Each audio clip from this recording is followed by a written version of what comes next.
Bonjour à tous, bonjour à toutes les amis, c'est Loïc, bienvenue dans le carré en direct du Club Circus.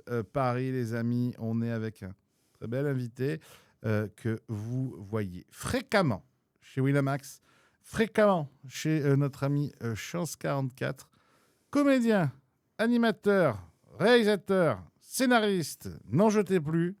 Les amis, monsieur Ted Etienne. Salut Ted. Hola, ¿qué tal? Je t'ai tout sorti là, je t'ai sorti tout le CV. Ah, et encore, on aurait pu en rajouter, mais Ouais. on va se limiter. Allez, on va pas on est bien, on est à l'aise. Et à cet arc-là, on peut rajouter maintenant vrai passionné de poker. Eh bah ouais, effectivement, j'avoue que j'ai une petite passion pour les cartes et les jetons Ça y depuis est. maintenant 2 ans. Tu t'es pris au jeu? Bah ouais, j'ai été piqué. Alors, je vais pas mentir. Je pense que les 2 premières victoires à mes 2 premiers tournois y ont énormément aidé. Faut légèrement aider à... C'est-à-dire que vraiment, j'ai jamais joué au poker avant janvier d'il y a 2 ans. Et vraiment, les 2 premiers tournois, je les fais, je les gagne. Et je suis en mode, mais en fait, votre jeu, il est easy peasy, quoi. Il est pété. Il est claqué. C'est tous nuls. Excusez-moi, mais je crois que j'ai trouvé la martingale. Ouais. C'est bon, je vais tous vous prendre. Et en fait, depuis, j'ai pas vraiment eu l'occasion de jouer d'autres tournois parce que Ouais. comme j'étais média chez Winamax, en fait, nous n'avons pas le droit de jouer à des tournois. Donc, tu regardes les autres jouer avec envie, délectation. Toi, tu fais des vannes, voilà, tu t'essayes en tout cas d'amener cette petite touche d'humour dans le milieu du poker. Et là, aujourd'hui, j'ai eu la chance de jouer grâce à toi au club. Donc, vraiment très content de pouvoir avoir retapé un peu le carton. Et pour dire aux gens, t'es allé très loin. Dommage, pas loin des ITM. Ah purée les copains, je vous jure, il y avait 83 joueurs, 12 ITM, je suis sorti 15e. Je vous fais parce que tout le monde le fait. Ouais. Ça, c'est un truc que j'ai C'est un appris wine. dans les jeux de poker. Quand ils sortent, ils balancent le pourquoi ils se sont fait dégager. Il me reste 10 bébés, je balance préflop, j'ai As-Roi en main. En face de moi, Mercedes, que j'embrasse. Paire de 3 en main, elle me la sort, bien sûr, elle me paye. Le flop tombe, un As, donc je suis devant. Je prie tout ce que je peux pour que ça passe. La river sort un valet, on s'en balèque. Ah non, ça c'est la turn, ça. Ouais, la turn, voilà. c'est pour ça, tu m'as envoyé sur... La turn Ouais. sort, balèque un valet, et la river, un 3 sa mère. Et là, je crois que c'est la première fois de ma vie, sincèrement, où j'ai eu presque envie de chialer un peu. Parce qu'il y avait quand même... T'es dans l'émotion. Ouais. Et ce qui montre aussi que je suis impliqué. Tu vois, c'est que je ne vis pas ça par-dessus la jambe, tu vois. Non, t'étais vrai passionné. Parce que j'aurais pu faire venir, parce que j'étais invité, te faire 3 coups de main, 2 stories et te faire aller la bise, salut mon grand. Je vois de qui tu parles. Et oui, et voilà. Et je me suis dit, allez, non, il faut qu'on aille au bout. Et puis j'ai on a tenté du de tendre respect. entière. Non, puis même, j'avais Z-Chance et Mijon qui étaient derrière, tu vois, qui me coachent. Je voulais prouver que ça ne servait pas à rien tout ça. Toi, t'es coaché par le couple, carrément. Ouais. Mijon sur les expressos et mon Z-Chance sur le poker pur et ça me régale. Ils sont vraiment au top. Bon, on va parler de plein de choses. On va revenir vite fait parce qu'on a enregistré, je ne sais pas dans quelle heure ça sortira, est-ce que c'est déjà sorti ou pas, un débat très intéressant avec Julien sur la communication dans le poker, etc. Ouais. Juste, je vais redire pour ceux qui n'auront peut-être pas vu la vidéo, ou la vidéo ne sera pas sortie, ou l'auront déjà vu. Bon, bref, tout le bien que je pense des vidéos que tu as fait. Comme j'expliquais, j'ai vu Mathieu Chauffardet, qu'on embrasse, insister dans une story en disant on ne se rend pas compte de la qualité du contenu qu'on a en parlant de ta fameuse vidéo où tu remontes le moral de toutes les troupes pendant la grindhouse, qui est à mourir de rire. Comme je te dis, je m'en cache pas. Moi, je voulais même que sur la deuxième cérémonie des Francophones Poker Awards, le réel que tu avais créé avec Chance, je sais plus où c'était. C'était à Aix-en-Provence. La petite bière. Même la petite sœur. La petite sœur, incroyable. Bon, le reste du jury n'a pas voulu, mais moi, je trouvais ça incroyable. Comme je dis, tu as réussi à créer des gimmicks, à créer du running gag. Le personnage, tu en as fait plus de 50, donc ce qui n'est pas évident. Donc franchement, chez Wina, félicitations pour ton boulot. Si vous voulez qu'on revienne là-dessus, n'hésitez pas à voir ce débat, s'il est déjà sorti, ou préparez-vous à le voir dans quelques jours quand il sortira. N'empêche, juste un mot sur ce travail-là quand même précisément. Quand Wina t'appelle pour faire ce travail-là, t'en es où avec le poker? Qu'est-ce que tu ne sais pas? Qu'est-ce que tu découvres? C'est quoi l'ambiance? Dans un premier temps, c'est Harper qui m'appelle, donc qui est de chez Winamax et qui m'a vu grâce aux caméras cachées de Greg Guillotin, dans lesquelles je suis en slip pendant toute la caméra cachée. Je vous invite à aller la voir, bien Je vois de sûr. laquelle tu parles. Le pire gendre, on se régale. Et donc, ça c'est bien le jour où tu gagnes un César que les gens te ressortent cette vidéo. Mais de toute façon, alors moi ça me fume, encore une fois, tout à l'heure on m'a reconnu, mais on me reconnaît que pour ça. J'ai fait OSS 117.3, le dernier Astérix, bref, des films quand même avec des... On ne me reconnaît que pour le mec en slip. C'est quand même... Ça me fume. Et je l'ai encore dit à Greg parce qu'hier, on a vu la prochaine qui sortira sur W9. J'étais en mode, mais putain, vraiment, et ça me régale. C'est pas la célébrité que je visais. Je m'en fous. Non, moi, au contraire. Moi, il y a le côté très populaire, le côté partage, tu vois. C'est vraiment... cette vidéo sur YouTube a été dans tous les foyers, tu vois. Et sur Marseille, je te parle même pas de l'ambiance que ça a créé une fois au Vélodrome. Enfin, c'était complètement fou. Et je m'attendais absolument pas à ce succès-là, sachant que moi, j'avais refusé à la base de faire les caméras cachées, parce que je trouvais que ça faisait du mal aux gens. Et au final, Greg m'avait montré par A plus B qu'il y avait vraiment un soutien psychologique par la suite, un suivi. Donc, j'avais dit oui. Et j'ai très bien fait. Et maintenant, d'ailleurs, j'en fais encore avec lui. Donc, let's go. Et pour revenir sur Wina, c'est Harper donc, qui voit cette caméra cachée-là et qui me dit putain, ce mec-là a l'air drôle. Let's go. On peut faire des trucs humoristiques. Et il me contacte pour faire 10 vidéos sur l'événement qui a lieu à Paris. Donc, la finale... WIPT. Ouais, c'est ça, exactement. Et donc, il me donne comme coéquipier Fred, que j'embrasse, caméraman, mais qu'on met très vite dans la boucle aussi, à la fois à l'écriture, au montage, mais aussi, surtout en tant que partenaire de jeu. Tu vois, il est à la caméra, mais il fait la voix. Et donc, vraiment, sans Fred, j'aurais jamais été au bout de tout ça. Donc, je le remercie très sincèrement. Et on y va. Et là, le premier jour, le premier mec que j'interroge, sans le savoir, c'est Adrien, c'est Z-Chance. Il y a 200 personnes qui arrivent vers moi, qui vont chercher leur ticket et tout. Mais je sais pas pourquoi. La vie a fait que une beubare, une bedaine, un air sympathique s'est mis sur ton chemin. Exactement. Et je suis tombé sur Adrien.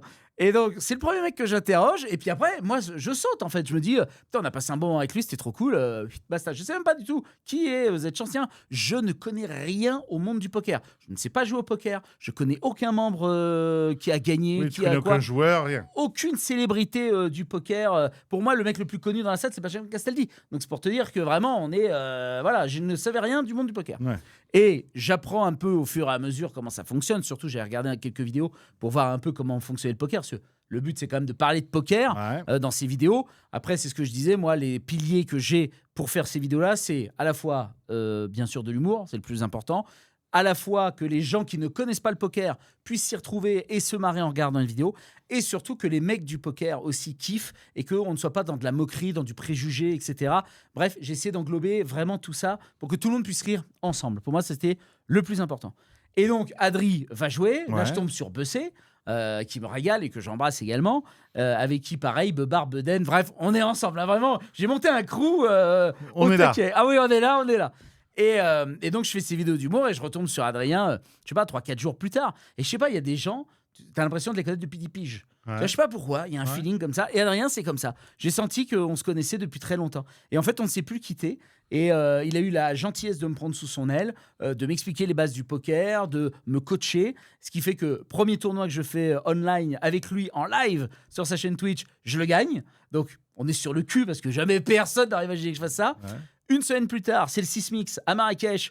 Je le gagne, c'est-à-dire que je gagne un tournoi média où il y a les anciens joueurs, les anciens médias du poker, bref, espagnols, français, nana. Je le gagne, donc on est choc-barre de BZ, on est en mode ce jeu est trop facile.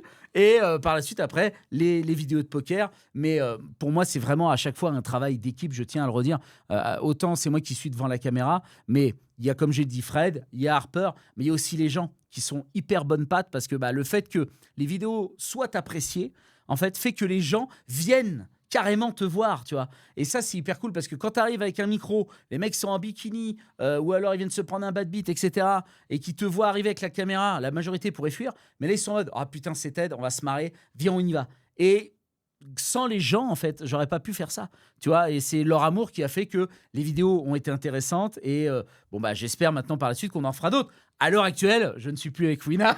S'il y a des sponsors, n'hésitez pas, on se régale. Et pour les vidéos également qu'on a fait avec Z-Chance à la Greenhouse, je remercie toute l'équipe, entre autres, bonjour Baptiste, qui est derrière au montage. On a été à l'écriture avec... Très fort à la réelle. Ouais, bien sûr, un dieu à la réelle. Et on a été avec toute l'équipe derrière l'écriture, Juanito, Marc, Cyril, Adrien, bref, on était vraiment tous ensemble. ensemble, tu vois. Encore une fois, c'est sûr que je suis en tête de gondole, mais c'est toujours un travail d'équipe. C'est jamais un travail solo. Tu as regardé ce qui avait été fait avant par d'autres influenceurs ou d'autres humoristes Alors, non, j'ai pas regardé avant. En revanche, j'ai regardé pendant que moi, je pouvais pas y être. Je sais que Ludovic, il a été pris à ma place pendant qu'on était à Bratislava. Je sais que maintenant, c'est Comanche. Ça a moins fait l'unanimité. Ça a moins fait l'unanimité parce que c'était des sketchs purs, vraiment très montés, avec pas, en fait, Ludo, il a un humour hard en plus. Moi, j'aime bien, mais il a un humour Ouais. très hard. Ouais. Bah, le seul truc que les gens ont retenu, c'est le ploc dans le cul. Donc, tu as envie de dire, bon, j'espère que j'élève un peu le niveau quand même. Mais après, ouais, ça marche très bien. Hein. L'idée, c'est que là, c'était des sketchs très écrits. Il n'y avait plus le côté télétrottoir qu'on aimait beaucoup faire. Et bon, finalement, Wina m'a rappelé par la suite. C'est parce que j'étais en tournage à Bratislava. Mais là, maintenant, je sais que c'est Comanche qui a repris aussi les rênes de ça. Il fallait dire que j'ai fait 50 vidéos d'humour sur le poker. Ouais, À un moment donné, c'est comme si tu me donnais le Uno et tu me disais, allez, fais 50 vidéos d'humour dessus. À un moment donné, tu vas commencer à être bloqué. Tu vois ce que je veux dire? Bon, ça, c'est pour la partie poker. Ouais. Maintenant, il y a la partie autre. Partie acteur. Ouais. La première fois que je te découvre, j'espère que je dis pas de conneries. Mais quand je t'ai vu après sur Wina, je dis, putain, c'est lui. On est d'accord que tu as fait une publicité. Ah, j'en ai fait 43, donc oui. C'est C'est bien parti en tout cas. Non, mais sur un mini-jardin, je sais pas quoi, ou des mini-légumes que tu Ouais, devais... prêt à pousser. Mais je sais pas pourquoi. Et bah, c'est ouf parce que c'est ma toute première. Qu'est-ce que tu es marquant dans cette publicité? Tu sais que la première fois que je te vois... Bon, je sais que tu as fait plein sur, sur le stream, etc. Oui, par la suite. Mais ça, c'est pas ma cam. Je sais pas trop ce que je regarde, je veux dire.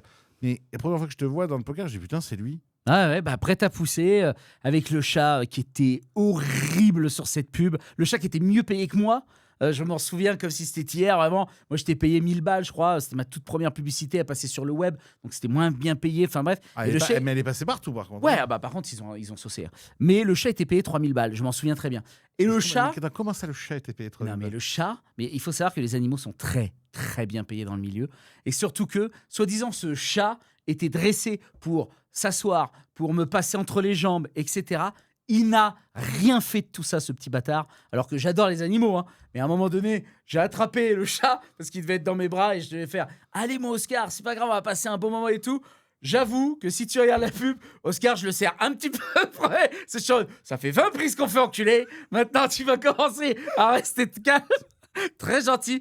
Le pire, c'est pas ça. C'est la pub où j'ai fait avec 16 races de chiens différents. Je fais un toiletteur. Et là, il y a les 16 races de chiens. On est à Sofia, dans les studios justement bulgares, si ma mémoire est bonne, où il a été tourné Expandable. Et là, tu as 16 chiens différents. Et en fait, ils se bouffent la gueule entre eux. Moi, je dois en tondre un, mais finalement, il fait pas ce qu'on veut. Donc, il faut changer de chien. Le dresseur, catastrophique. Bref, des pubs avec des animaux, c'est hyper compliqué. C'est des souvenirs, par contre. En vrai, c'est des souvenirs. Mais la pub avec les chiens, 63 fois, j'ai dû la faire.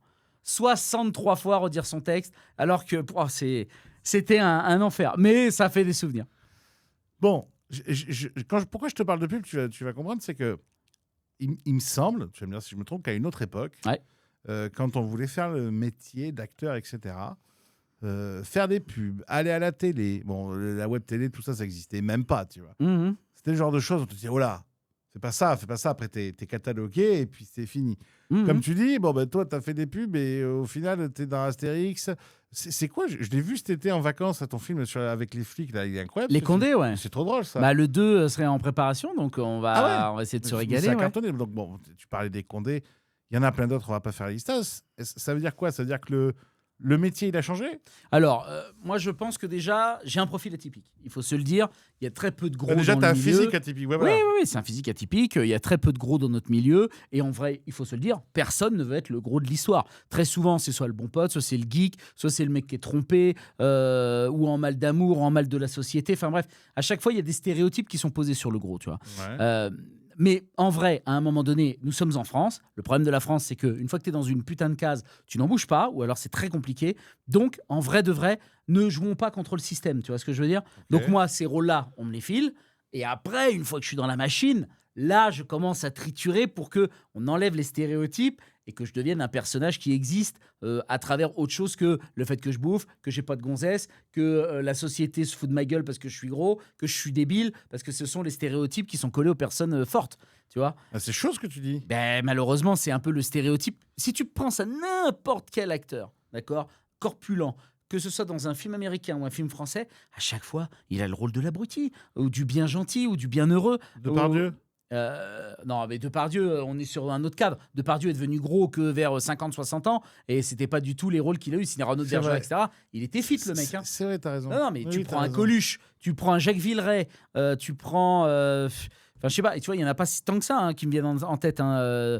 Tu prends un Bourdon à l'heure actuelle. Enfin bref, on a toujours des rôles de gens plus ou moins benets, gentils, etc. Mais parce que c'est quelque chose qui nous est collé. On a tout de suite de la sympathie pour nous. Tu vois, et donc, rajouter en plus cette couche-là permet tout de suite aux gens de se retrouver en face de quelqu'un que, ah bah oui, tu vois, on connaît toujours un mec un peu comme ça dans notre entourage. Ouais, mais ça veut dire que dans un métier d'acteur, où tu t'aperçois de ça. Enfin, moi, je sais pas, tu me Ouais, sors, mais tu me sors encore ça, une... je me, Non, mais... tu me sors, enfin, une fois que si je me rends compte de ça, que je veux être acteur, je me dis, mais attends, mais on va, enfin, Mais t'as l'impression après... d'être dans des cases déjà de partout, Non, quoi. non, non, parce qu'après, c'est à toi, une fois que tu es dans la machine, de triturer le bordel. Grégory Gadebois, meilleur exemple. Grégory Gadebois, maintenant, fait des rôles très sérieux, Ouais. avec de la profondeur. Jacques Villeray, sur la fin de sa carrière, faisait des personnages aussi très sérieux dans plein de films, Les Enfants du Marais ou des choses comme ça. Donc, tu vois, il y avait quand même... une fois qu'on est dedans, on peut faire quelque chose. En fait, c'est ça le truc. Il faut pas refuser la proposition, mais une fois qu'on est dedans, c'est de dire, alors attendez, maintenant, on va bouger 2-3 trucs. Tu vois, pour éviter le désastre, pour éviter Taxi 5, par exemple, qui est pour moi la plus grosse merde que le cinéma français ait pondu ces quelques derniers siècles, où tu as tous les stéréotypes, c'est-à-dire le nain, il fait des miniatures, la grosse, elle bouffe des sandwichs pleins de mayonnaise pendant tout le film. Enfin bref, c'est catastrophique de A à Z, et ça me fait très mal à ma licence Taxi, parce que vraiment, ça partait bien, et on finit là-dessus, ça me fume. Mais voilà, le but, c'est d'éviter ça. Et donc, pour éviter ça, il faut être dedans. Tu vois, tu peux pas juste être spectateur du truc et espérer que ça change. Non, il faut être acteur du machin. Donc, ça, ce que tu dis là, je suppose que donc tu parles de la réalité d'un comédien qui est gros. Donc, je suppose que dans ce cas-là, il y a quoi? Il y a la même réalité pour le comédien qui est noir, pour la nana Bien sûr. qui est comme on dit. Ben justement, j'ai employé le terme, pas jolie ou belle, mais où on va dire qu'elle est bonne. Pour le gars qui a une gueule, tu sais, une gueule de méchant et qui donc on dit il va jouer que les vraiment, on en est encore là. Bien sûr, mais alors on te le dira pas de manière frontale. On te dira mais non, il peut tout jouer, etc. Parce que et encore cette phrase est tellement naze.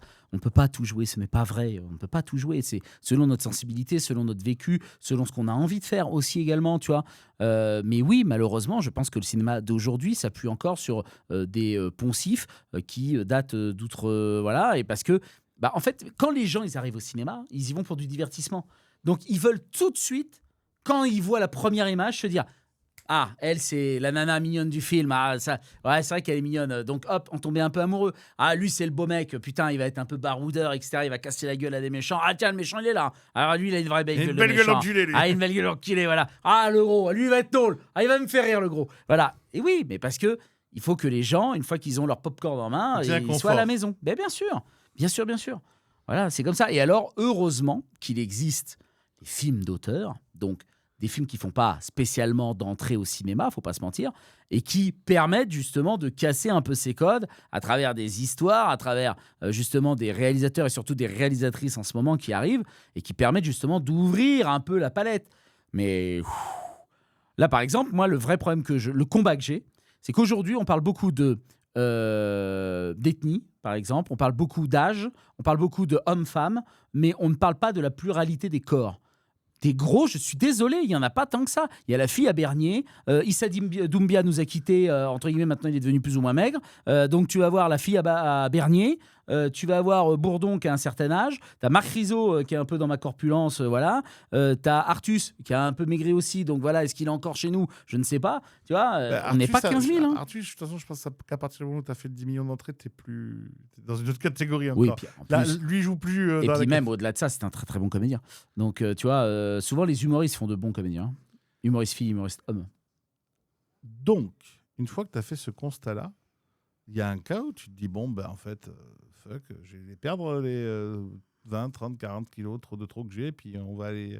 Parce que je veux aller dans une catégorie où on me catégorique pas juste comme le gros de service, parce que... Mais j'ai envie de te dire non, malheureux. Si tu fais ça, ça n'a aucun intérêt d'être dans notre milieu.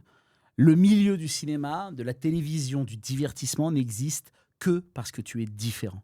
Si Alors, tu c'est rentres... ce que j'allais te dire, parce que alors, du coup, quand je te pose cette question-là, je me posais Ouais. la question inverse dans ma tête, qui était de me dire, ok, bon, le constat est quand même chaud, mais d'un autre côté... Mais il est c'est- réaliste. Non, mais c'est surtout, c'est trop bien, parce que vu que vous êtes très peu, tu as des rôles tout le temps, quoi. Bien sûr, mais j'ai plus de rôles que... Quand je regarde toute la promotion de mes anciens collègues du théâtre, je suis le seul à travailler. Et je sais très bien qu'au-delà d'un peut-être talent, eh bien oui, mon corps fait que j'ai de la chance et que ça match. Tu vois, parce qu'il en faut. Et on est 10 000 comédiens en France. Tu vas pas me dire qu'il y a quand même... Parce qu'aujourd'hui, si j'interroge n'importe quelle personne dans le milieu, personne lambda, il est capable de me citer, allez, combien 30, 40 acteurs, femmes et hommes, Ouah. femmes et hommes qui Max, travaillent. ouais. Max, tu vois. Tu vas pas me dire qu'il y a 9 960 tocards derrière. Non, non, il y a plein de gens qui sont hyper talentueux et que le commun des mortels ne connaît pas. C'est juste qu'à un moment donné, notre milieu du cinéma est bloqué par, eh bien oui, les prods qui sont face à des distributeurs. Les distributeurs, eux, qu'est-ce qu'ils veulent? Du fric. À travers quoi? La vente de popcorn. Qu'est-ce qui fait vendre? Eh ben aujourd'hui, c'est les gros blockbusters. Le Marsupilami, Avatar. Alors Avatar, je te parle même pas des films américains qui, grâce à eux, nous permettent, nous, en France, grâce au CNC, de faire des films parce que une partie du billet est reprise pour aller faire des films en France. Mais le Marsupilami, très grosse comédie familiale, let's go, on y va, tu vois. Qu'est-ce qu'on a fait au bon Dieu? Tout le monde gueule. Mais à un moment donné, heureusement qu'il y a ce film-là qui existe. Non pas pour le message qu'il véhicule, mais pour les entrées qu'il fait. Parce que ça va permettre de créer plein de petits films derrière. Bref, et de faire découvrir d'autres talents. Mais aujourd'hui, un distributeur et une prod, pour avoir de la thune, la première chose qu'on lui demande, c'est le star talent. Donne-moi la rosta ou les 2 rostas que tu vas avoir. Donc, elle se compte sur les doigts de 2 mains. C'est Pierre Ninet, c'est Civil, c'est Adèle. Enfin bref, on les connaît déjà. Et c'est pour ça qu'il y a plein de gens qui sont là en mode « Oui, mais ça fait 15 fois qu'on les voit à l'écran. » Mais à un moment donné, les copains, c'est pas faute que des réalisateurs, des directeurs de casting, parce qu'on nous les oublie, mais les direcasts, sans eux, ce métier-là, il y aurait plein de talents qu'on ne trouverait jamais, tu vois. Et heureusement que certains ont de l'audace de proposer ça à certains réals et que certains réals ont encore des coronesses de dire à la distrib non, moi ce sera lui ou elle et pas quelqu'un d'autre, tu vois, et qui tiennent bon et que ça marche. Parce que sinon, on aurait les films avec les mêmes personnes. Mais je ne peux pas leur en vouloir parce que c'est eux qui ramènent du fric. C'est pas si fréquent que ça, un tournage qui se passe très bien. J'ai l'impression que la plupart des tournages, c'est Alors, je vais pas te compliqué. mentir, moi aujourd'hui je suis à 10 films et une quinzaine de séries. Ouais. En vrai, j'ai qu'une série où ça s'est vraiment pas bien passé. Ça ressemble à quoi? Enfin, je cite pas la série, évidemment, mais je veux dire, ça ressemble à quoi une série qui s'est mal passée? Une série où ça s'est mal passé, c'est un réalisateur qui ne voit que le produit en tant que tel et se moque un peu des comédiens et comédiennes qui ne sont pas au premier plan. C'est-à-dire dans le sens où ça peut être des attaques très directes devant tout le monde, donc devant toute l'équipe technique, devant les autres comédiens, où tu as envie de dire à la star principale, réagis frère, parce que là, elle se fait défoncer devant tout le monde et c'est dur.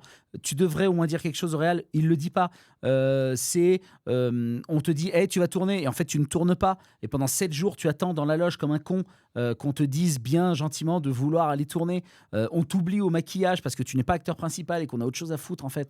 Alors que pourtant... là, c'est de la compétence, là, limite. Non, c'est juste que c'est Juste du mépris. C'est un tournage de grande ampleur. Je pense qu'il y a un peu de mépris là-dedans. Ou alors, je ne sais pas. Après, le produit final est exceptionnel. C'est toujours ça, en fait, le problème. Mais c'est un peu à la Kubrick.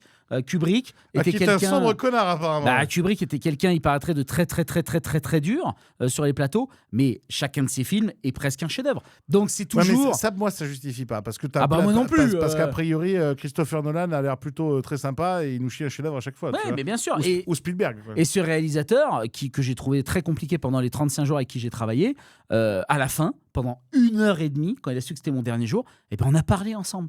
Et j'ai vu un humain. Et je me suis dit, mais pourquoi tu me montres ça maintenant? Tu vois, t'aurais pu, pendant tout le tournage, être beaucoup plus détente, etc. Et en fait, il t'explique que lui, non, sa façon de vivre, etc., c'est la manière de Kubrick, c'est-à-dire avoir son studio de montage chez lui, écrire chez lui et ne sortir que pour faire des films. Et basta, et il ne vit que pour l'œuvre. Et une fois que tu comprends ça, tu dis, ok, je comprends mieux maintenant tes réactions là et là et là. Ça n'excuse rien, parce que vraiment, il y a des moments où c'était très, très, très limite. Je suis pas d'accord sur le délire, mais je le comprends. Oui. Et puis, toi, en ta position, encore une fois, d'acteur secondaire, tu dois fermer ta gueule. En fait, c'est terrible à dire, mais si tu l'ouvres, c'est snap. C'est-à-dire tu dégages du projet en un claquement de doigts. Et ça s'est vu à plein de reprises, tu vois. Mais bon, les comédiens de première trempe devraient des fois prendre le devant. Ils le font pas toujours. Des fois, ils le font, mais ils le font pas toujours. Qu'est-ce qu'on n'imagine pas sur la vie d'un comédien? Quand je dis qu'est-ce qu'on n'imagine pas, Moi, alors là, je peux te le dire tout de suite. Qu'est-ce qu'on n'imagine pas chez un comédien, une comédienne, et que vous êtes à table, et que vous avez votre famille ou vos amis qui sont là en mode putain, lui il est en vacances, hein. C'est vrai que très souvent il travaille pas, ah là là, putain, qu'est-ce que ça doit être bien quand même le matin, se lever à telle heure, de pouvoir faire ce qu'on veut toute la journée, se coucher à pas d'heure, quel kiff quoi. Il faut savoir que tous les ans on doit faire 43 cachets de comédiens ou de comédiennes. 43 cachets, ça peut correspondre à convaincre 43 patrons par an de nous embaucher, d'accord? C'est une possibilité, c'est le maximum, c'est une possibilité. Dans la vie de quelqu'un, en règle générale, il va convaincre 2, 3, allez, 4 patrons dans toute sa carrière. Nous, tous les ans, si ça se passe mal, et malheureusement, là, dans l'année 2025-2026, ça va être très dur parce que la culture a été amputée de près de 250 ou 300 millions. Ça fait 80 téléfilms en moins chez France Télé. Il faut se rendre compte un peu de tout ça. Et on va devoir convaincre 43 personnes de nous embaucher. C'est très compliqué. Et sachant que tout le monde veut être embauché. Et que malheureusement, des projets, il y en a de moins en moins. Et que ça va se jouer à qui prend le moins cher, ou alors qui a le bon réseau, ou alors qui est prêt à faire des sacrifices. C'est un métier où les gens pensent qu'on gagne. Ça veut dire que tu vas paupériser le métier. Exactement. C'est un métier où les gens pensent qu'on gagne des milliers d'essence, qui est vrai, on va pas se mentir. Moi, je vous le dis, les yeux dans les yeux, je suis à 1500 balles par jour de tournage quand je tourne.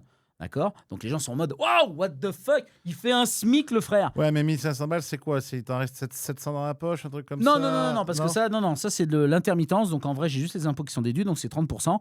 Et après, voilà, t'es tranquille, t'es autour de 1100 par jour, d'accord? D'accord, ok. Donc ça fait quand même 43, ça fait quand même 40 patates à l'année. Ouais, bien tu sûr. vois?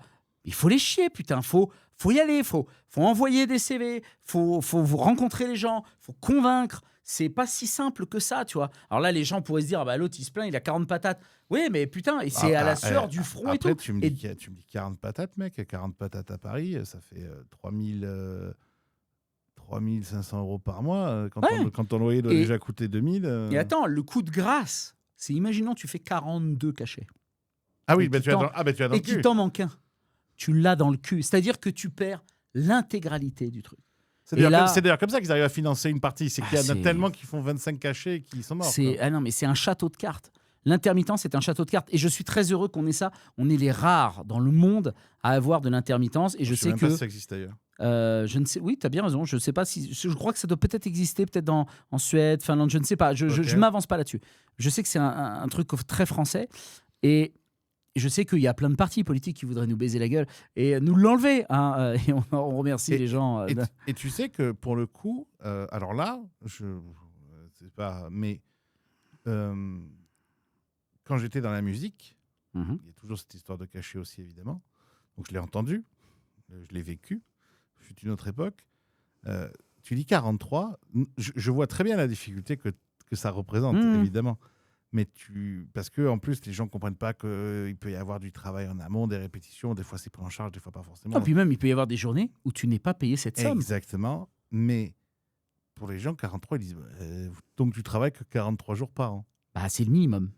Non mais c'est le minimum. Tu vois ce que je peux te dire bien sûr, dans l'amalgame, dans l'esprit des gens. L'ambiance des repas festifs qui sont en mode les intermittents en fait vous vivez sur notre dos quoi. Et toi, tu es en mode, mais les gars, vous vous rendez pas compte. Des fois, je touche cette grosse somme-là, comme je le disais, un K5 quand je tourne, mais des fois, je touche 400 balles. Tu vois, il y a même des fois, j'en touche que 250. Alors certains diront, ouais, mais c'est toujours plus que moi. Oui, sauf que nous, on passe à la télé, on passe au cinéma. Donc en vrai, notre gueule est affichée sur des écrans. Les gens payent des tickets de cinéma. Donc à un moment donné, il faut bien aussi qu'on retrouve un investissement sur nous, parce que c'est là-dessus que les gens misent aussi, tu vois. Mais bon, après, je peux comprendre que certains ne comprennent pas ce truc-là. Mais voilà, en tout cas, je vais remettre l'église au centre du village. L'intermittent n'est pas une sangsue sur la société. Rappelez-vous que pendant le Covid, vous avez écouté de la musique, vous avez lu des livres, vous avez regardé des films. Sans tous ces gens-là, ça n'existerait pas. Et donc, vous faites, je ne sais pas ce que vous faites, peut-être on baise et peut-être qu'on joue aux jeux de société, et encore. Mais voilà. Mais il faut vous dire que on essaye en ce moment de tuer la culture. Sans la culture, essayez d'imaginer le monde. Je suis pas sûr que vous kiffiez. On va y revenir à ça. Juste avant, dans ce qu'on n'imagine pas, j'ai tourné dans 2 films dans ma vie.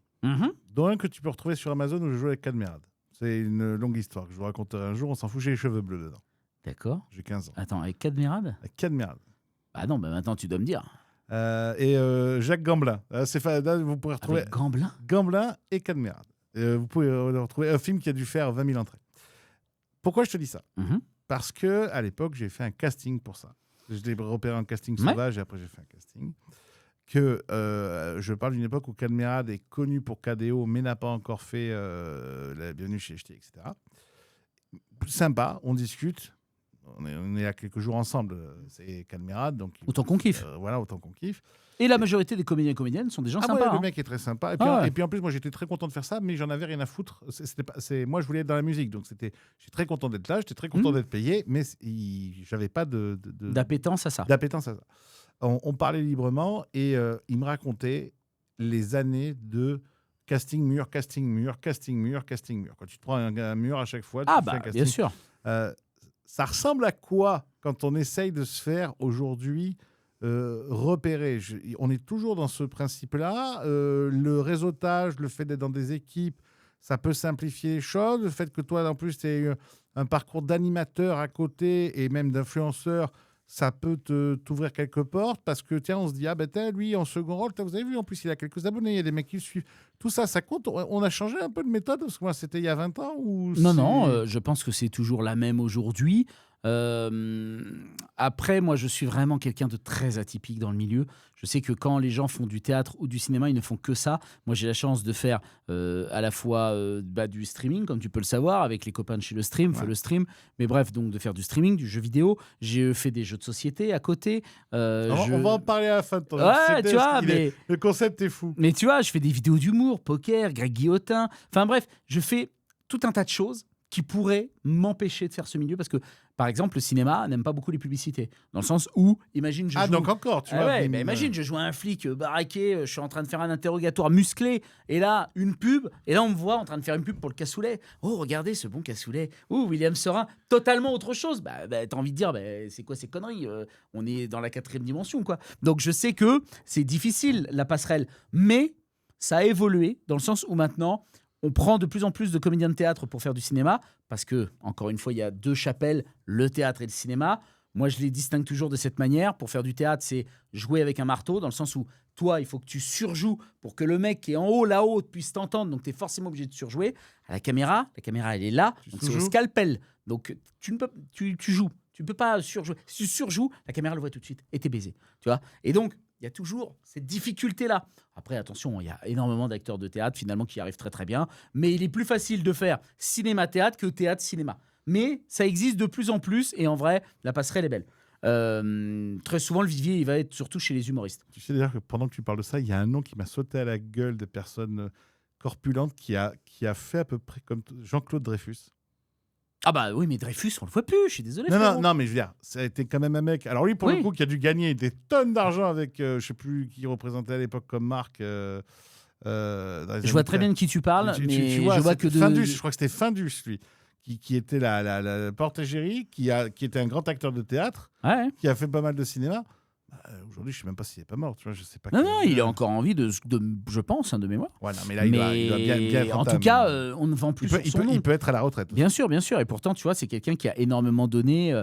Mais c'est comme l'actrice Jacob, qui était très connue dans les années 90, qui a fait La Rue et vers l'or avec Clavier, des choses comme ça. Ouais. Enfin, tu vois, elle a fait des rôles quand même très, très importants, Jacob. Et aujourd'hui, on la voit quasiment plus. En fait, il faut se dire que notre milieu, c'est aussi un milieu de fluctuation. C'est un milieu d'envie. Est-ce que les gens ont envie de te voir au cinéma ? Est-ce qu'on a envie que tu sois dans ce projet-là ou pas ? Il y a des fois, on te voit un peu trop. Et quand on te voit un peu trop, on a un peu moins envie. Donc, tu disparais gentiment du milieu. Et après, il faut revenir. Enfin, c'est un milieu de dépressif, la comédie. C'est-à-dire qu'un jour, tu es là, tu es en haut de la vague, tu es sur la planche, tu es en mode « Oh putain, mais alors là, le pognon, je sais même plus quoi en foutre, les projets sont magnifiques, tout le monde m'appelle, c'est dingue, tu vois ». du jour au lendemain. Quand tu dis au revoir à l'équipe technique en disant « vous inquiétez pas, j'ai d'autres tournages, mais j'ai adoré ce qu'on a fait là, hein, salut !» Le téléphone ne sonne plus. Et tu ne sais pas pourquoi. Et ça, c'est terrible pour une personne. Comment ça se fait que j'étais là et qu'aujourd'hui, je suis là ? Sans aucune raison. C'est pas parce que tu as fait une agression sexuelle sur quelqu'un, c'est pas parce que tu as été raciste, c'est pas parce que... C'est juste parce que le milieu n'a plus envie. Et c'est what the fuckesque.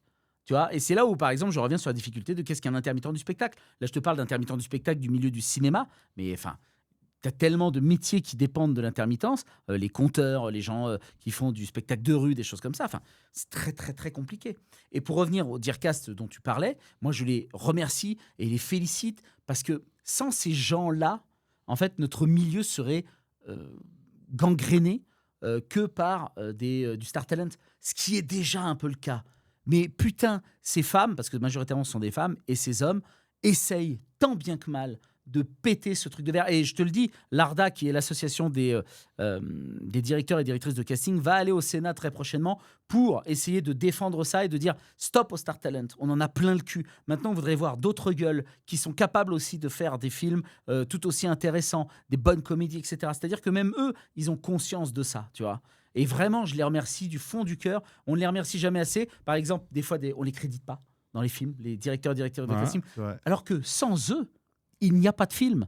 Alors bien sûr, sans réalisateur, il n'y a pas de film. Sans producteur, il n'y a pas de film. Sans pognon, il n'y a pas de film. Mais sans directeur ou directrice de casting, il n'y a pas de film. C'est eux qui dénichent les talents. Et puis parce qu'un bon choix de casting peut changer un film. Et tout à fait. Tout à fait, tout à fait. Je pourrais citer Myriam Amari, qui est ma maman dans le milieu, qui est exceptionnelle, qui essaye tant bien que mal, quand on lui propose « Allez, trouve-moi un blond aux yeux bleus, etc. », qui va proposer des rebeux avec les cheveux crépus, juste pour dire hey, « on pourrait mettre ce mec-là à la place, on s'en fout ». Ou alors de mettre justement un châtain avec les yeux verrons. C'est juste pour dire on s'en bat les couilles, tu vois. On peut montrer tout un tas de corps. C'est possible de voir autre chose. Exactement. Et des fois, ça passe, des fois, ça passe pas. Mais majoritairement, en tout cas, elle s'éclate à faire ça et à essayer de montrer de nouveaux talents. Et ils sont pleins à essayer de faire ça. Il y a le syndrome des fils à papa ? Bien sûr, dans notre milieu, on est gangréné par ça. Vraiment, alors qu'il y en a qui ont plus ou moins de talent, hein, on va pas se mentir. Après, ceux qui n'ont pas de talent, en vrai, dégagent assez rapidement du milieu et deviennent gérants de théâtre ou des choses comme ça, tu vois, ou montent des pièces ou autres, mais ils sont plus dans l'ombre. Mais ceux qui sont devant la cam, très souvent, sont encore des gens bankable qui, en vrai, font quand même le job. La facilité d'être un fils à papa ou à maman, c'est de pouvoir avoir sa chance plus vite que tous les autres, tu vois. Voilà. Après, comme tout le monde, ils ont leur chance. Peut-être ils en ont une deuxième parce que c'est des fils d'eux. Mais s'ils font pas l'affaire, ils dégagent très vite, tu vois. Mais il y en a plein, hein. Oh putain! Dans le milieu des cousins, des neveux. Moi, j'ai vu sur OSS 117.3, je peux citer le truc, c'était le fils de la prod. Ils avaient mis le gars, malheureusement, il n'a pas réussi à citer ces deux phrases. Sauf que Nicolas Belos tournait en pellicule. Et à ce moment-là, la pellicule, ça coûte cher. Hein, parce qu'il voulait justement ce grain, alors qu'on était quand même dans les années 2010. Il voulait ce grain un peu années 70, 60. Ouais. Donc ça coûte très cher. Et il a dit, gars, je suis désolé, mais là, tu n'arrives pas à mettre tes deux phrases dedans. Et il les a donnés à l'époque à Tranier, qui n'était absolument pas connu. Il était comme moi, un no-name total. Qu'est-ce qui est drôle. Et génial. Vraiment, il me régale lui aussi, Tranier. Et donc, il a eu les phrases de ce gars-là. Mais tu vois, il y a quand même eu ce côté de... on va quand même mettre le fils d'eux alors qu'il n'est pas comédien, on s'en bat les couilles. Ouais, mais c'est juste pour qu'il soit dans le film parce que j'adore. Et fin, tu vois. Et t'as envie de dire, bah non, ça marche pas tout le temps. Il y a des fois, ça marche, hein. Attention, il y a des gens qui sont très talentueux en étant fils et filles de... 43 minutes, on sort le dos qui va faire mal. Ouais. Tout ça, c'est bien. Mais demain, t'es au chômage. Parce que toi et tous les autres, l'IA. Ah ouais, l'IA. Alors, moi, ce que j'aime, on apprend à se connaître, on s'apprécie via réseau, mais j'aime beaucoup ta sincérité. Je trouve ça canon. Sincèrement. Moi, j'ai beaucoup de mal à avoir un avis tellement ça va vite. Je pense que ce sera de toute façon difficile de poser un acte définitif tellement ça va continuer à aller vite. Ouais. Et quand je vois, on en parlait en off, toi, moi, on était à Julien Téléouk, etc., les dernières vidéos qui sortent, je me dis, mais en fait, comme moi, j'ai vécu la mort de la musique, alors la mort du système musical, en tout cas, et de comment gagner de l'argent avec la musique. Et là, les derniers mois, comment je vis juste la mort de la musique parce que Suno, les remis, enfin, oui. Je me dis, vous êtes foutus.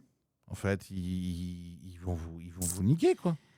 Alors, le sujet de l'IA est assez complexe dans le sens où j'ai un avis à la fois favorable et défavorable avec l'IA. Favorable, parce que c'est une technologie qui va, je pense, permettre beaucoup de choses dans notre milieu. C'est-à-dire que ça peut permettre avec tout Euh, petit budget de pouvoir faire des films Exactement. incroyables. Non mais totalement. Tu vois, non mais en fait, l'IA c'est pas c'est pas tout blanc tout noir. Tu vois, pour moi, il y a vraiment une avancée technologique. Pour moi, c'est comme l'arrivée de l'ordinateur, l'arrivée de la voiture, l'arrivée de la télévision, l'arrivée de je ne sais quelle autre technologie. À un moment donné, oui, malheureusement, et je dis bien malheureusement, des métiers vont disparaître pour que d'autres sans doute réapparaissent et que un nouveau cycle commence. Ça fait chier parce que moi, ma nana, elle est dans l'édition. Tu vois, ChatGPT, ça arrive.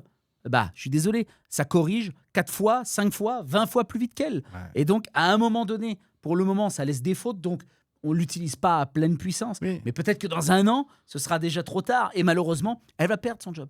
J'ai des copains dans le doublage qui, à l'heure actuelle, arrivent à doubler tel ou tel acteur. Sauf qu'en ce moment, on est en train de voir que dans le monde du doublage, par exemple, Brad Pitt, aujourd'hui, c'est quelqu'un qui le double en français. Ouais. Sauf que on est en train de voir que maintenant, on peut prendre la voix américaine de Brad Pitt, sa vraie voix, et grâce à l'IA, prendre sa voix et la transformer pour qu'elle reste la même voix, c'est-à-dire la Ouais, même tonalité. le même jeu. Exactement, dans toutes les langues, plus les labiales, donc c'est-à-dire la bouche, qui bouge grâce à l'IA de la bonne manière pour que ça colle parfaitement au mot qu'il dit. Comment tu peux rivaliser avec ça? C'est la vraie voix de Brad Pitt. Tu ne peux pas, malheureusement, Mais dire... tu peux pas dire au doubleur, non mais mec, Eh moment oui, pas priorité à toi, c'est forcément priorité. C'est compliqué. au- Alors, encore une fois, c'est un moment douloureux parce que je pense qu'on est sur une évolution de quelque chose. Ce n'est pas encore la fin, loin de là. Je pense qu'il y a énormément encore d'avancées à faire, etc. Tout le monde pense que demain, ce sera réglé. Je ne pense pas. Je pense qu'il va y avoir des choses qui vont être justement encadrées par l'État et c'est tant mieux et je l'espère, le fric ne soit pas au centre de tout, mais on va pas se mentir, Waouh. c'est souvent quand même le cas. Mais Moi, quand je regarde avec du recul, j'ai juste l'impression que ça va méga partir en couille. Sincèrement, ça va méga partir en couille, qu'on va légiférer 10 fois trop tard, que de toute façon. oh bah, de toute façon, on est à l'Europe. L'Europe, le problème, c'est qu'il faut convaincre 25 putains de pays de penser à la même chose. Le temps de convaincre tous ces connards, on n'y arrivera pas. Donc, Sachant qu'en plus, pour le coup, on doit être le seul à avoir tout ce système d'intermittence. bien etc. sûr, bien sûr, mais Et puis, de toute manière, j'ai envie de te dire, ça, c'est comme l'histoire de. On veut interdire le portable au moins de 15 ans. Non, mais NordVPN, voilà. T'emmerdes pas, c'est fini. après, voilà. attention, il faut pas parce que ça existe qu'on ne peut pas lutter. Là, par exemple, il y a Stop Ma VF, tu vois, qui est un mouvement qui est, entre guillemets, organisé par Brigitte Lecordier, dans le monde du doublage, etc., qui est très soutenu. Et je vous encourage d'ailleurs à soutenir un peu ce mouvement parce que ce sont des gens et des femmes qui nous ont fait rêver quand on était gamin. Tous les films des années 80, 90, 2000, ne serait-ce que vraiment la VF. Moi, je suis Non, un... mais puis Brigitte Lecordier, pour faire simple, Oui, c'est mais même- la voix de Sangoku. Voilà. Bien sûr, tout à fait, mais il y a Tu tellement peux d'autres... pas, tu peux pas combattre ça de notre Bah, bien génération. sûr, mais sauf que c'est des gens qui nous ont fait rêver. Aujourd'hui, le problème, c'est que plus personne n'a de temps en fait à consacrer à un divertissement. La majorité des gens maintenant regardent des films chez eux, sur Netflix, Amazon, une main dans le froc, le téléphone dans l'autre. Et Matt Damon l'a très bien dit. Maintenant, Netflix nous oblige à dire 4 fois la trame du film pour que le Pékin ou la Pékenne qui est devant son canapé comprenne le film qu'elle est en train de regarder parce qu'elle est en train de faire autre chose. Et donc, quand tu vas maintenant au cinéma, le problème, c'est le coût du billet, des connards qui sont là en train de bouffer leur popcorn ou parler comme s'ils étaient chez eux. Moi, j'ai l'impression qu'il y a moi, plus que l'argent, j'ai vraiment l'impression qu'il y a un problème d'expérience. Oui, bah, exactement. L'expérience est gâchée. Donc, il faut resacraliser en fait le moment d'aller au cinéma. C'est-à-dire vraiment de se dire, quand j'étais gamin, quand j'étais voir Star Wars épisode 1, Menace fantôme, à minuit, parce qu'il sortait au méga CGR de Saint-Saturnin, putain, je me rappelle comme si c'était hier avec mon père, à minuit, t'imagines, j'avais quoi, 12 ans, les 12 salles étaient pleines, les gens étaient euphoriques. Je ne sais pas si aujourd'hui on pourrait retrouver ça. Mais surtout, les gens avaient un respect vraiment de la salle, tu vois. Ils n'étaient pas chez leur mère. À un moment donné, et après, vraiment, le coût de la salle, pour moi, est catastrophique. 15 balles, c'est le prix d'un DVD. À un moment donné, je peux comprendre que les gens aient envie d'avoir Netflix, aient envie d'avoir Amazon, parce que ça leur coûte que 8 balles. Ils ont accès à tout un catalogue et qu'ils trouveront forcément chaussures à leurs pieds un soir où ils sont fatigués et qu'ils n'ont pas envie de sortir. Et donc, de payer ces fameux 30 balles de cinéma, plus 15 balles de popcorn, ça fait 45 balles, plus le resto que tu vas te faire avec ta chérie parce que c'est normal, ça fait 60 balles. La soirée à 100 balles, elle fait mal au cul, tu vois. Les gens ont plus de fric. Et donc, je pense que oui, il faut retravailler l'expérience de fond en comble. C'est aussi à nous les acteurs, je pense, de prendre notre part de ce combat-là. Certains le font. Déjà, Jamel Debbouze en avait parlé au César, etc. Après, comment faire évoluer les choses? Pour revenir sur l'IA, oui, aux États-Unis, il existe déjà une actrice fabriquée 100% IA qui a un agent. Et mais apparemment, ça marche pas. ça marche pas aujourd'hui. Ça, j'ai l'impression. mais- En fait, il lance une bouteille à la mer en attendant de voir comment ça réagit pour la suite. Ouais. Je sais pas, parce que ça, moi, j'y crois pas beaucoup. Le seul truc, c'est que je pense que là où les gens pourront récupérer de l'argent, c'est que je pense qu'on ne starifiera pas de l'IA. Par contre, on sera très content de faire. Par exemple, j'ai vu un extrait passé où ils sont contents de faire mettre Jackie Chan versus Jet Li versus Bruce Lee, qui est fantasme de n'importe quel mec qui aime tous ces films d'arts martiaux. Alors ça, par contre, je suis sûr qu'on va sortir 40 suites de ça. Oui, mais par contre, moi, je suis pas d'accord avec toi. Je suis sûr qu'on va refaire la dernière saison de Game of Thrones un jour. Oui, bah tu vois, tant en mieux. disant, bon, mais allez, ben non, ça suffit, on va la refaire. Ça pourrait nous aider. Ça pourrait mais aider je suis Game pas of d'accord Thrones. avec toi sur le fait qu'on peut pas glorifier de l'IA. Si, c'est déjà le cas. Dans la musique, toi qui en viens, Ah en oui. Corée, en Chine, au Japon, il y a énormément de restas qui ne sont que des IA dans la musique. Je ne comprendrais pas que là, par exemple, aujourd'hui, toi et moi, nous avons vu une vidéo de Brad Pitt versus Tom Cruise. Je suis désolé, elle est quand même pas dégueulasse. non, Will mais elle est Smith qui incroyable. bouffe ses pattes, putain de merde. À un moment donné, on pourrait croire que c'est Will Smith. Le vrai problème, en fait, va être là. Bientôt, on se posera la question de est-ce que ce que je regarde est vrai? Mais faut que tu reviennes, c'était passionnant. Hein. Eh ben, avec grand plaisir, on parlera de jeux de société. Ah, dis donc, vas-y, parle-en vite fait parce que ça a l'air bien. Je l'ai pas reçu, mais ça avait l'air bien. Alors, Bah, chance, il a reçu. Bon, c'est pas grave. Bah oui, mais parce non, que... mais ça a l'air trop bien. Vas-y, Mais oui, raconte. mais attends, t'étais pas encore dans mon crew d'amitié. C'est Ça arrive gentil. gentiment, tu vois. Non, mais vas-y, raconte-moi cette aventure vite fait avant de. Eh Parce ben, qu'en plus, je sais que c'est la. Enfin, pour avoir des amis qui ont essayé d'en sortir ou qui en ont sorti, je sais que déjà, c'est une aventure. C'est pas évident d'en sortir un, quoi. Oui, ah bah non, bah, la chance que j'ai, c'est d'avoir été ce qu'on appelle un influenceur avec des énormes guillemets, tu vois, Ouais, bah, et d'avoir un storytelling autour de ce jeu, tu vois. Sifflard, ça vient pas de nulle part, ça mais vient. le nom est terrible déjà. Sifflard. Ben, ça marche de ouf à l'étranger, c'est ça qui est vraiment cool parce que vraiment le saucisson est estampillé France. Et donc, dans le monde, il s'appelle pas Sifflard, mais il s'appelle Salami, parce que le saucisson, au-delà du fait de certains, voilà, la vision de la baguette, le camembert et le saucisson, ils connaissent plus ce salami. Mais voilà, et en fait, ça vient de Table Quest, qui est un jeu de rôle sur Internet que je fais avec AlphaCast, Zerator, Lincus, bref, tout un tas de copains que je vous invite bien sûr à aller voir. Donc, dedans, je joue un personnage qui s'appelle Hook, qui est un barbare, et qui adore manger du saucisson. Et à partir de là, il y a un mec, ça fait 20 fois que je raconte cette anecdote, mais en vrai, elle est sincère. On était à Octogone, donc, qui est un festival de jeux de rôle à Lyon. Et ce mec me dit, mais Ted, pourquoi t'as pas sorti un jeu de société autour du saucisson? Et je lui dis, mais parce que je suis un con. Et donc, l'année prochaine, promis, il y aura un stand avec mon jeu autour du saucisson.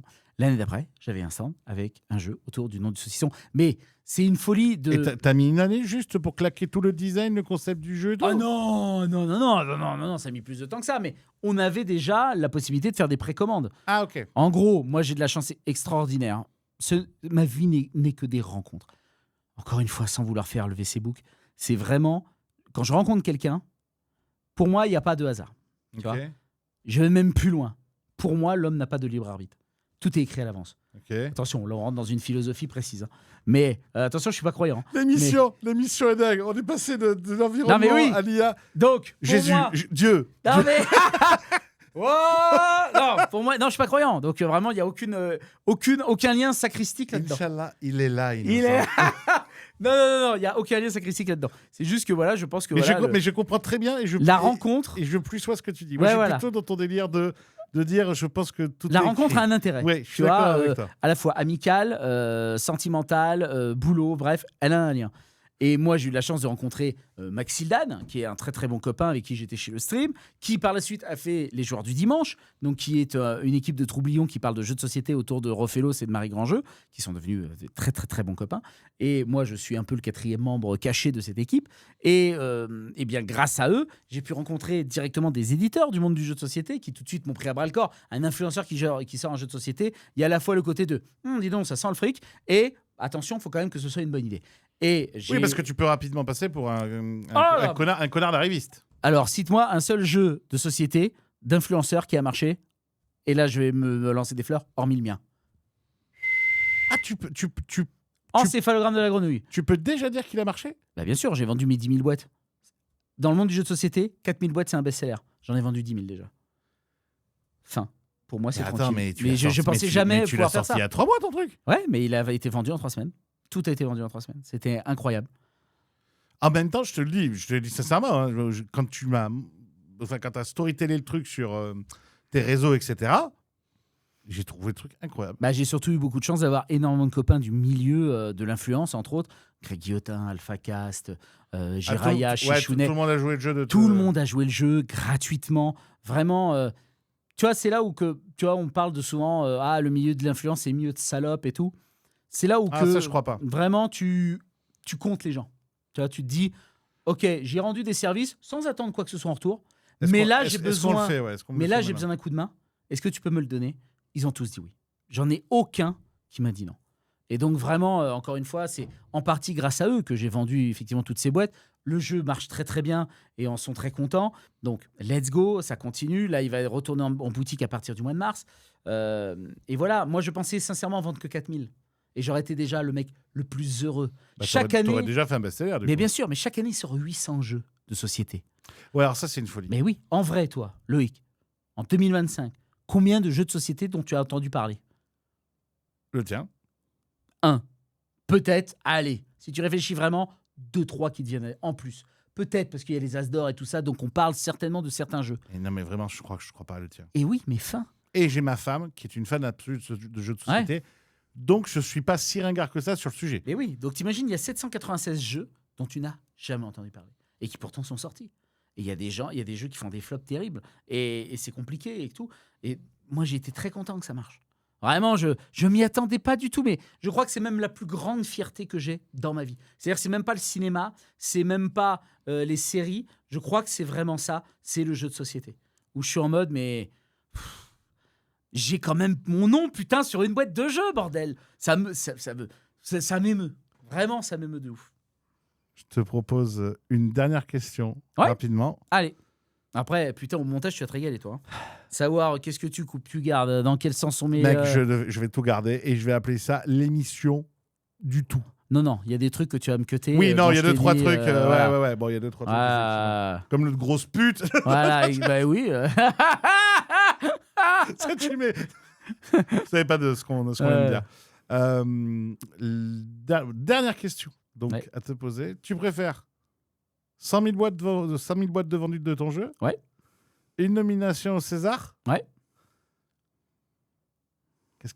Un premier grand rôle? Alors, le premier grand rôle va souvent avec la nomination César.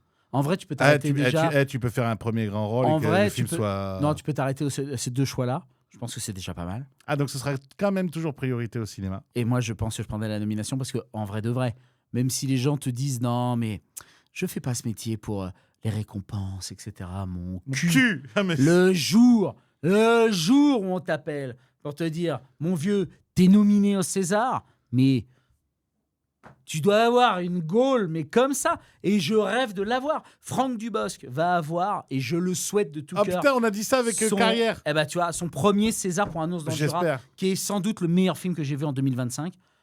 Et je vous encourage à aller le voir. Putain, s'il peut l'avoir, mais ça ouvre un boulevard pour vraiment tous les gens qui, ont commencé en slip bleu, tu vois, mais on fait rêver des millions de personnes parce que les comédies ne sont jamais récompensées dans ces trucs de merde. Après, attention, j'ai une théorie sur Franck Dubosc, c'est que, et on en a parlé avec Christophe Carrière dans une autre interview, je ne sais pas chronologiquement quand ça sort, il a fait ce que je n'ai jamais vu personne faire, il a retourné un milieu entier en 6 minutes chrono. Oui, il a fait sa carrière. C'est-à-dire que notre milieu est un milieu de bande, la bande à Fifi, la bande à Pierre Ninet, la bande de Gilles Lelouch, qui est un peu celle de Pierre Ninet, mais presque, la bande du Splendide. Ce milieu n'est qu'un métier de bande et de copains. Donc, effectivement, quand tu ne fais pas partie de la bande, et je pense que Franck Dubosc ne fait pas partie de la bande, il faut se créer son chemin. Un peu Jurassic Park. Chacun trouve son chemin. Et putain, Dubosc a été, mais alors, exemplaire sur sa carrière. Parce que, mais vraiment, j'admire ce mec avant même Un ours dans le Jura. Bah, c'était le meilleur humoriste français qu'on a eu pendant des années. Oui, peut-être. Pas forcément sur les derniers spectacles. En vrai, je suis pas d'accord. Non, je te parle sur les premiers. Sur sa carrière, pour moi, il a été exemplaire. Je voue vraiment une grande admiration pour Franck Dubosc. Mais je pense qu'il a changé de l'androgyne. Je pense qu'il a accepté par l'intelligentsia parce qu'il y a 6 minutes, il y a un an, il a retourné tout le monde au César. Ah ouais, putain. Et en plus, oui, il a fait ce sketch incroyable au Mais César. il a retourné C'est tout le vrai, monde en c'est 6 vrai, c'est minutes. vrai, c'est vrai, c'est vrai, c'est vrai. Je pense comme toi, on verra bien, ça sortira sûrement après César. Je pense qu'il va gagner le César. J'espère. Et je pense qu'il va gagner le César parce qu'il y a un an, en 6 minutes, il a dit à toute l'intelligentsia des Césars, je suis de votre côté.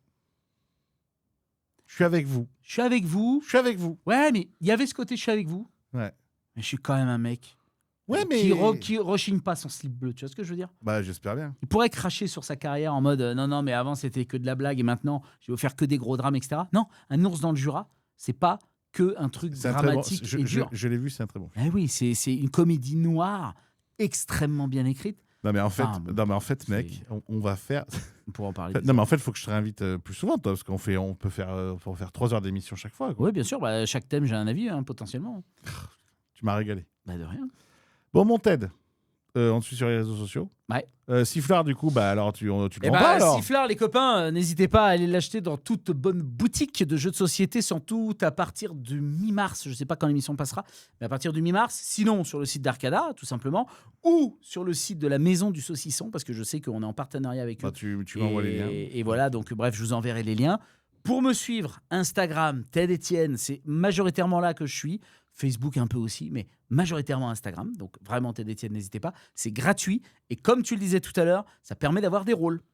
Les chiffres d'abonnés permettent d'avoir encore des rôles dans notre milieu. On en parlait tout à l'heure. Ça n'a pas beaucoup changé. Et au contraire, ça s'accentue. C'est-à-dire qu'entre une nana ou un mec qui a 5000 abonnés et un mec qui en a 30 000, on prendra forcément le mec de 30 000 parce qu'on espérera que 1% des gens qui le suivent iront voir. Et donc, ça fait toujours plus s'il a 30 000 abonnés que 3 000. Mais à talent égal, j'entends bien. À talent égal. À talent égal. À talent égal, et à réseau égal. Je comprends. Non, mais à talent égal, je comprends que ça fasse la différence auprès d'un Après, talent égal, je pense que chacun a son talent. Mais... Non, mais je veux dire, je comprendrais que les deux, tu vois, tu te dis, ok, on aime les deux pour le rôle, on n'arrive pas à avoir un choix. Je comprends qu'un producteur ou qu'un réal, enfin pas le réal, mais je comprends que le producteur dise, bon, lequel des deux est le plus populaire, tant qu'à faire. Tu vois, ça me paraît pas. Ça me paraît pas. C'est encore une fois, oui, c'est sûr.